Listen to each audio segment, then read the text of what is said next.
Well, good morning, everybody. Today we're beginning in Matthew chapter 11, and we're being reintroduced to a character that we met early on in Matthew, John the Baptist. Remember that John had a key role in introducing Jesus to the world. God had prompted him to say, point to Jesus and say, "Behold, the Lamb of God who takes away the sin of the world." And then John was baptizing Jesus in the Jordan River, and together they heard God's divine approval, this voice from heaven that said, "This is my dearly beloved Son.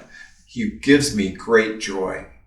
But now, the elation of those early days has somehow been lost, because now John has been put in prison by King Herod.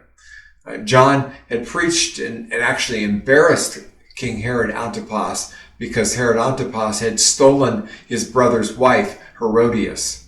And now, when John hears what Jesus is doing, he sends his disciples and he asks this question. He says, "Are you the Messiah we've been expecting, or should we keep looking for someone else?" At one time, John was very sure that Jesus was the Messiah, but maybe there was a little bit of doubt creeping in, because after all, people like Herod were still in power, and Herod was an evil guy. And there is certainly not shalom in the land, and it wasn't moving that way. And if Jesus was the Messiah after all, why was he still in prison? Come on, Jesus, remember him. Remember me. So Jesus tells his disciples, "Go back and tell John." And then he quotes from Isaiah 35 and Isaiah 61, which were prophecies in the Old Testament about what the Messiah would look like. He says, "Go back and tell John, tell him what you have heard and seen. The blind see, the lame walk, the lepers are cured, the deaf hear, the dead are raised to life, and the good news is being preached to the poor.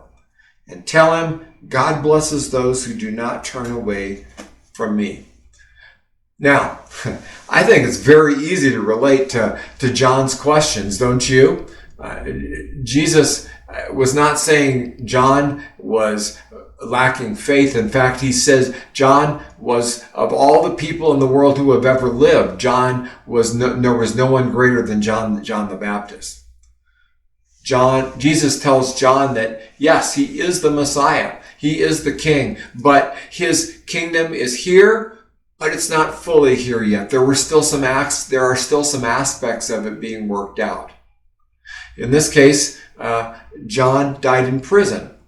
And most likely, unless Jesus comes back before, you and I are going to die too before Jesus returns. But it's so easy for us to confuse Jesus' coming kingdom with our comfort or with the way that we want the world to be run, or political power. I mean, his disciples did that all the time. The world is still a mess, isn't it? And sometimes we, like John, wonder, Jesus, are you really the one? But Jesus tells us, yes, the world's a messy place, but trust me. He says, I am the one who conquered death. No one else has done that. His kingdom is for all people, where love is the rule. It's not a political kingdom.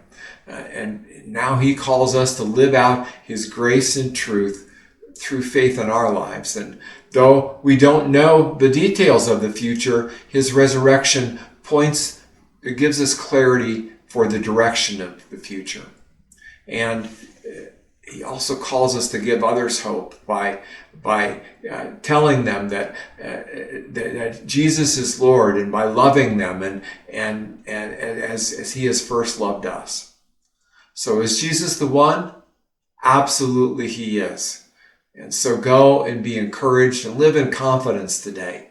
And then go and love the world. Love the people in your life, because Jesus has called us to change the world one person at a time.